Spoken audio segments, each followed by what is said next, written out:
तो साथियों जय भीम, नमो बुद्धाय। आज का जो विषय है साथियों, ये बहुत एक छोटा सा अध्याय है और ये भी अर्थ के विषय पे ही यहाँ लेखक चर्चा कर रहे हैं और हम आपके सामने उसे प्रस्तुत करने की कोशिश कर रहे हैं कि ठीक जैसा कि लेखक का समझाने का अर्थ, समझाने का तात्पर्य है, ठीक हम आप तक उस भाव को पहुंचा सकें। इसके लिए हमारी भी पूरी कोशिश है, ज़रूरत है हमें सिर्फ ध्यान देने की। तो आज का विषय है आर्थिक गैर बराबरी सबसे बड़ी समस्या।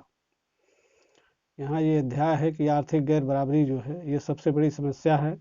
यहाँ अर्थ के रूप पर हमारे देश में हमारी सरकारों को इसे चर्चा का विषय है, चर्चा करना चाहिए और इसके इस क्षेत्र पे भी जैसे कि समाज में कानून और ये सब चीज़ें जो पहले से हमारे संविधान में दर्ज हैं, उन सब चीज़ों को ध्यान में रखते हुए देखना चाहिए और इस पर विचार विमर्श करना चाहिए। समाज सेवियों को, जो समाज में सेवा कर रहे हैं और समाज के लिए लड़ रहे हैं, मानव कल्याण के लिए विकास कर रहे हैं, उन सभी पे जो है कि अर्थ के विषय पे भी पूरी तरीके से चर्चा होना चाहिए। जबकि समाज के लिए चर्चा तो बहुत सारी होती हैं, लेकिन अर्थ के विषय पे चर्चाएं नहीं होती हैं।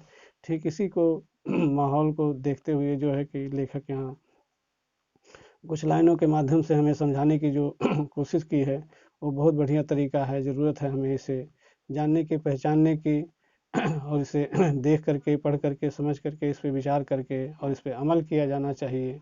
तो जो है कि ये हमारे देश के लिए बहुत बढ़िया और बहुत गौरव की बात होगी।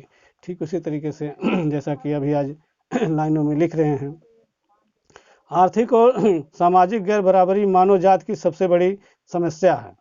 भारत में आर्थिक विषमता, अमीर गरीब की खाई दिनों दिन बढ़ती जा रही है, जिसका शिकार दलित आदिवासी वर्ग हो रहा है। यदि हम इससे पार पाना चाहते हैं तो शक्ति के स्रोतों जैसे कि सेना और न्यायालय सहित सरकारी और निजी क्षेत्र की सभी प्रकार की नौकरियों, सप्लाई, लीडरशिप, ठेकों, पार्किंग, परिवहन, फिल्म, मीडिया, ग्राम पंचायत, शहरी निकाय, सांसद व विधानसभा की सीटों तथा पुरोहितों इत्यादि का बंटवारा किया जाना चाहिए।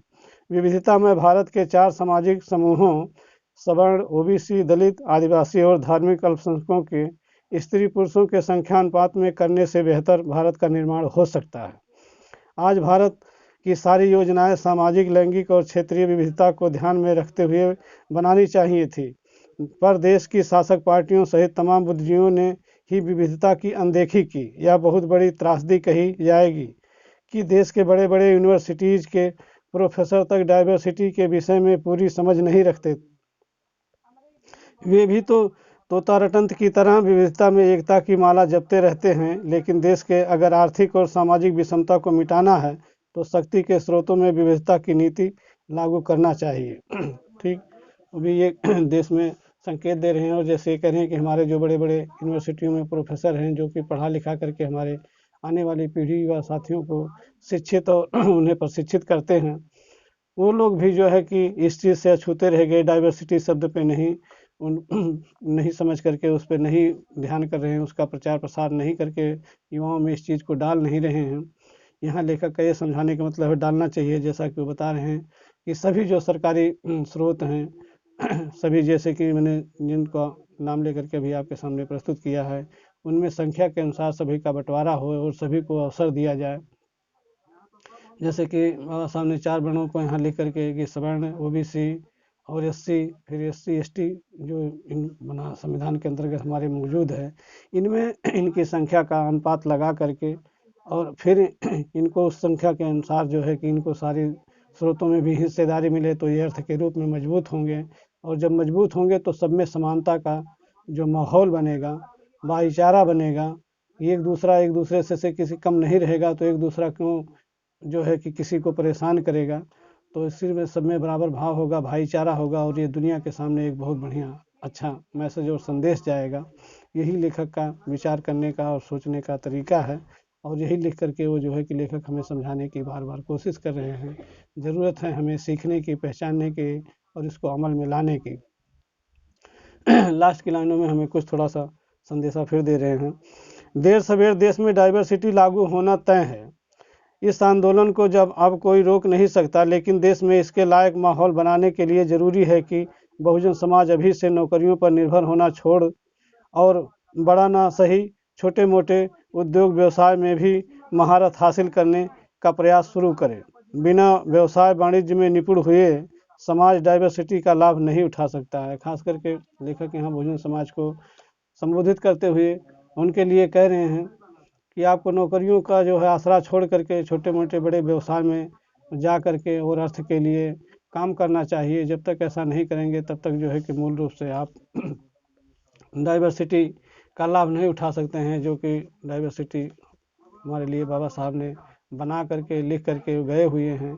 तो उसके साथ में हमें भी तो शिक्षा के साथ जा करके जुड़ करके और उस पर विचार विमर्श करके और अपने आप को उस माहौल के मुताबिक तैयार करना होगा और तैयार करने की ज़रूरत है। खास करके जो हमारी आज की युवा पीढ़ी है वो रास्तों से थोड़ी भटक रही है। इस चीज़ का ध्यान रखते हुए जो है कि लेखक यहाँ लिख करके हमें समझाने की कोशिश करे हैं। ये विचार करने योग्य बातें हैं साथियों, और ये सत्य भी हैं कि अगर उठा करके अगर समाज को गांव से लेकर के शहरी क्षेत्र तक जो देख लिया जाए कि कुछ लोग जो हैं कि वो पैसों के ऊपर सो रहे हैं और कुछ तो ऐसे हैं कि अपनी पूरे दिन भर की मेहनत अपनी रोटी जुटाने में लगे हैं, फिर भी उनको पूर्ण रूप से वो रोटी नहीं मिल पा रही है। और स्वास्थ्य की भी दशा इस तरीके से देखा जाए तो पूर्ण रूप से वो स्वास्थ्य नहीं है। दुनिया में हर इंसान यहाँ आया है तो पूर्ण रूप से स्वच्छ रूप से कमाने और खाने और हर तरीके से जो सुख सुविधा एक मानव को मिलनी चाहिए वो सभी इसके हकदार हैं और सभी को इस तरीके से बराबर मानव एक समान सभी को एक तरीके से सबका हक अधिकार सब जगह पे और सब चीज़ों में होता है और मिलना चाहिए।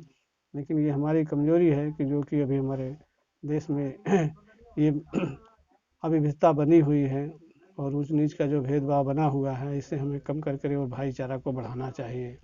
यहाँ कहीं वीडियो में बोलते हुए समय साथियों कहीं कहीं मेरे शब्दों का उच्चारण मान लीजिए किसी जाति धर्म को आहत ना पहुँचे, लेकिन मैं तो जो लेख के द्वारा किसी का समझाया हुआ उसी के माध्यम से बोलने की कोशिश करता हूँ। अगर मेरे से कहीं गलती होती है तो मेरा साथियों से क्षमा मांगने की अपील करता हूँ। और बाकी साथियों मेरा यही कोशिश है कि ज़्यादा से ज़्यादा लोग वीडियो को देखें, शेयर करें, लाइक करें, सब्सक्राइब करें, जिससे मेरा भी हौसला बढ़ेगा और समाज में जो इस पर अमल करेगा, इस पर चलेगा, उसको अवश्य ही लाभ होगा। साथियों इसी के साथ इस अध्याय को बंद करते हुए अगले अध्याय पे फिर आपसे चर्चा करेंगे। तब तक के लिए साथियों जय भीम, नमो बुद्धाय।